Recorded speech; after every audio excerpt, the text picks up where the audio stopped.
Hello dears, ഇന്ന് നമുക്ക് മാമ്പഴ പുളിശ്ശേരി ഉണ്ടാക്കി നോക്കിയാലോ. അപ്പോൾ അതിനായി ഞാൻ 3 മാമ്പഴമാണ് എടുത്ത് വെച്ചിരിക്കുന്നത്. ഇതിനായി നമുക്ക് അരപ്പ് റെഡിയാക്കി വയ്ക്കാം. അതിനായി തേങ്ങ ചിരകിയതിലേക്ക് മഞ്ഞൾപ്പൊടി, ചെറിയ ജീരകം, കുരുമുളക് പൊടി, വെള്ളുള്ളി, ചെറിയുള്ളി, വേപ്പില ഇത്രയും കൂട്ടം ആവശ്യത്തിന് വെള്ളം യോജിപ്പിച്ച് അടിച്ചെടുക്കുക. നമ്മുടെ അരപ്പ് റെഡി ആയിട്ടുണ്ട് കേട്ടോ. ഇനി നമുക്ക് മാമ്പഴം ഒന്ന് കട്ട് ചെയ്ത് വയ്ക്കാം കേട്ടോ. കൂടാതെ 1/4 കപ്പ് തൈര് കൂടി നമുക്ക് അടിച്ച് വയ്ക്കാം കേട്ടോ. പുളിശ്ശേരി ഉണ്ടാക്കുന്നതിനായി ഞാൻ മൺചട്ടിയാണ് കേട്ടോ എടുത്തിരിക്കുന്നത്. മൺചട്ടിയിലേക്ക് വെളിച്ചെണ്ണ ഒഴിച്ചു കൊടുക്കാം കേട്ടോ. അതൊന്ന് ചൂടായി കഴിയുമ്പോഴേക്കും നമുക്ക് മാമ്പഴം ഇട്ട് കൊടുക്കാം. പച്ചമുളകും വേപ്പിലയും ഇട്ട് കൊടുക്കാം കേട്ടോ. മഞ്ഞൾപ്പൊടി, ഉപ്പ് എന്നിവ ചേർത്ത് ഇളക്കിയ ശേഷം മൂടി വെച്ച് വേവിക്കുക. അല്പസമയത്തിന് ശേഷം മൂടി തുറന്ന് നന്നായി ഇളക്കി യോജിപ്പിച്ച് കൊടുക്കുക. ഇതിലേക്ക് നമുക്ക് 1/4 ടീസ്പൂൺ പഞ്ചസാര, 1 നുള്ളു കായം എന്നിവ ചേർത്ത് നന്നായി ഇളക്കാം.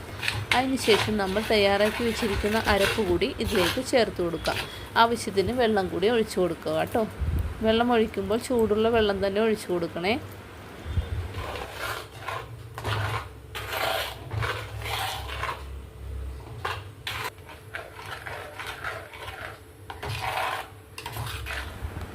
കറി ഒന്ന് ചൂടായ ശേഷം നമുക്ക് ആവശ്യത്തിന് തൈര് ഒഴിച്ച് കൊടുക്കാം കേട്ടോ.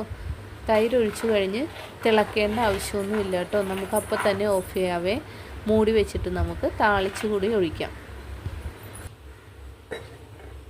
ഇനി നമുക്ക് താളിക്കുന്നതിലേക്ക് വേണ്ടി ഒരു പാൻ അടുപ്പത്ത് വെച്ച് അതിലേക്ക് ഓയിൽ ഒഴിച്ച് കൊടുക്കുക.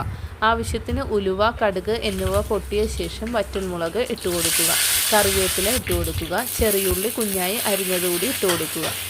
ഇതിനാവശ്യമായ ഉപ്പും കൂടി ചേർത്ത് ഇളക്കി നന്നായി മൂത്ത് കഴിയുമ്പോഴേക്കും മുളക് പൊടി ആഡ് ചെയ്ത് കൊടുക്കുക.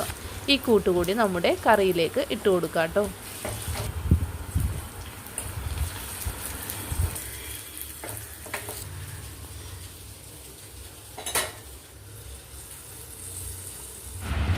അപ്പോൾ നമ്മുടെ സ്വാദിഷ്ടമായ മാമ്പഴ പുളിശ്ശേരി റെഡി ആയിട്ടുണ്ടേ. മാമ്പഴ പുളിശ്ശേരി എല്ലാവർക്കും അറിയാം, പക്ഷേ ഈ രീതിയിൽ കൂടി ഒന്ന് ട്രൈ ചെയ്ത് നോക്കണം കേട്ടോ.